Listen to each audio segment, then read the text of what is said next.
Benvingudes una setmana més a Catalans d'Abans. Per què? Perquè feien les coses amb les mans. En aquesta secció tindrem com a tema principal l'emprenedoria i com a protagonista la creativitat involucrada en els projectes de les persones que entrevistarem en els nostres episodis. Com podeu comprovar, avui seguim a Mont-roig del Camp i és que no podia marxar d'aquí sense passar primer pel taller de la persona que entrevistarem avui.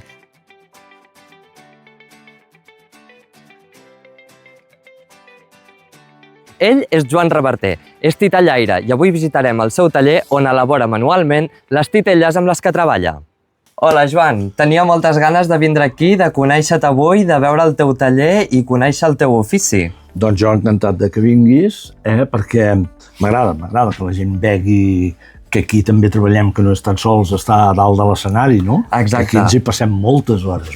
Doncs benvinguda a la meva cuina, però jo li dic cuina, això, perquè aquí cuinem els espectacles. Mira, aquesta és la part, diguéssim, de magatzem d'espectacles. Tinc classificats els titelles que surten en cada espectacle, així a l'hora d'anar a fer un bolo, només cal arribar aquí, treure el material i d'això, no? Per exemple, no sé, mira, aquest és el patim patam patuf, que és el del patufet, el peix peixet, els tres porquets, els dips de Prat Dip.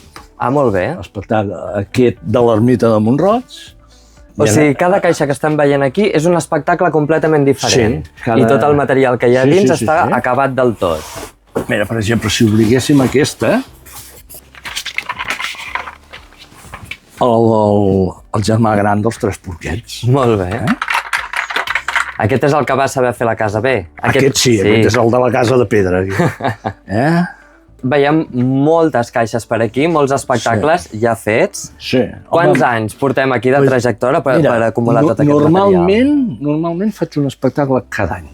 Hi ha hagut anys que n'he fet dos, perquè ha sigut un encàrrec, per exemple, el dels dips, o el de l'ermita d'aquí de Mont-roig, de la Mare de Déu, la llegenda de la Mare de Déu, i que són espectacles que només els faig un dia a l'any. Els dos dips és pel Prat Dip llegendari i l'altre per la Festa Major d'aquí de Mont-roig, no? Hi ha contes clàssics i contes que els he escrit jo, no?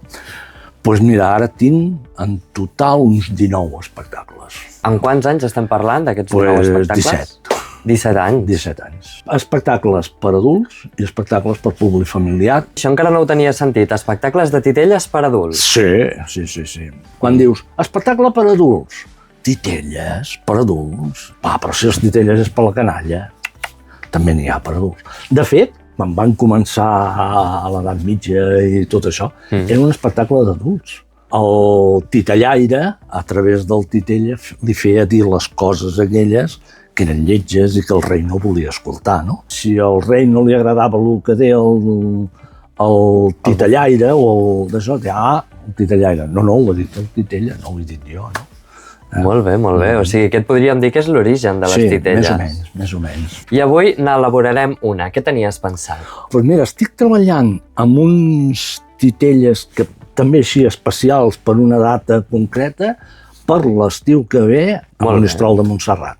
I és una història dels gegants de Monistrol, d'un barri que es diu Bicerta. I em donaràs un cop de mà i ho farem xulis. El que passa que no l'acabarem, titella, farem una part.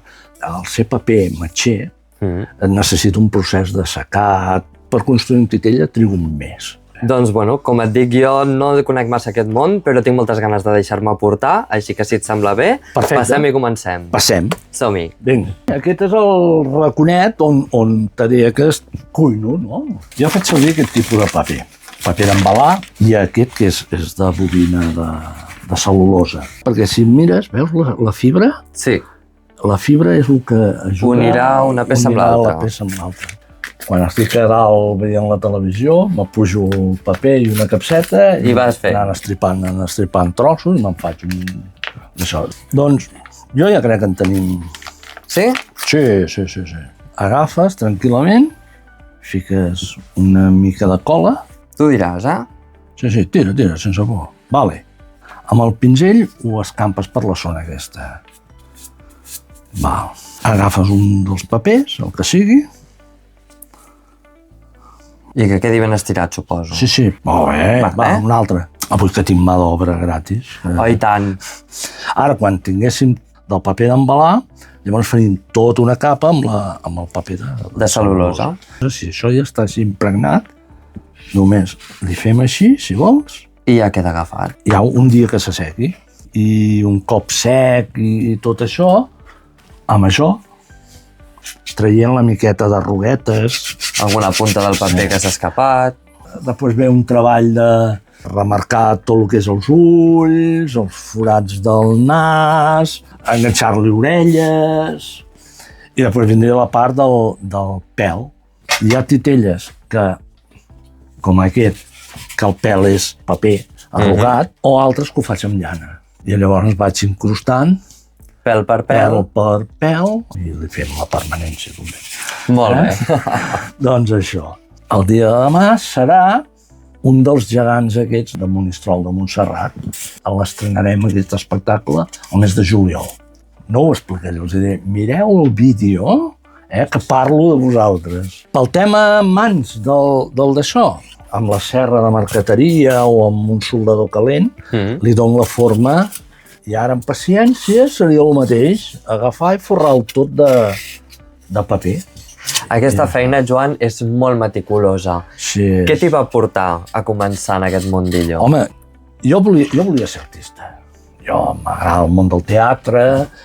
Jo tenia una fascinació des de molt petit de que m'agradaven els titelles, perquè jo anava amb el meu avi a veure espectacles de titelles a Tarragona i jo deia, m'encanta això, m'encanta. Treballant jo d'aprenent a l'Auditori del Camp de Mar de Tarragona, jo tenia 14 anys llavors, va vindre una companyia d'Uruguai que es deia Horacio Pinchadiscos, que jo ajudava a muntar decorats i d'això l'Horacio em va dir, escolta, per què no me dones un cop de mà? I vaig començar a manipular titelles i vaig dir, jo de gran vull ser això. Els papes me van dir, xato, estudia, treballa on sigui, fes el que vulguis i després, si tens una estoneta, dedica't a això, com a hobby. Vaig estar estudiant art dramàtic a l'Escola de Tarragona, vam muntar una companyia amb uns amics i d'això, i anàvem fent bolos, i ho vaig deixar quan em vaig casar. Mira, només feia titelles per la meva filla a casa, i d'això, però clar, és allò, la morrinya, no? Dius, ostres... I quan la nena va deixar de ser nena, vaig dir, jo torno. I coses de la vida me van fer fora de l'empresa on jo treballava, i llavors, xim, se me va encendre la llumeta i vaig dir, titelles, faré titelles. Hores de coco, d'inventar-te les històries i d'això. És el tema veus. Ai, tinc moltes ganes de menjar-me un ratolí. I fins ara, que fem una mitjana d'uns 60 bolos l'any, però ho fas amb un gust, perquè estic fent el que realment és la meva... Mira, m'estic emocionant i tot. Ara tinc un suport magnífic de la meva dona i de la meva filla. Realment són l'invisible, són les persones que no es veuen. Doncs bé, aquesta és la feina dura. Aquest és l'univers de l'Invisible Titelles. Sí. Molt bé, Joan, moltes gràcies per rebre'm. A tu, Maria. I només ens quedarà pendent vindre a veure un dels teus espectacles. Podeu vindre al teatre i us ensenyo la màgia del teatre, també és xula.